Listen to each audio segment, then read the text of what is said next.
Arestado ang isang high-value individual sa isinagawang bypass operation ng Narbacan Municipal Police Station at iba pang unit ng pulisya sa Barangay Turud, Narbacan, Ilocos Sur.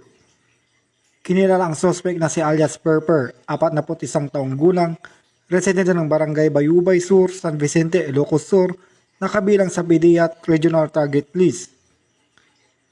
Na-recover mula sa suspect ang dalawang sachet na hinihalang shabu na tumitimbang ng mahigit 1.5 gramo na may kabuuang halaga na tinatayang 11,130 pesos.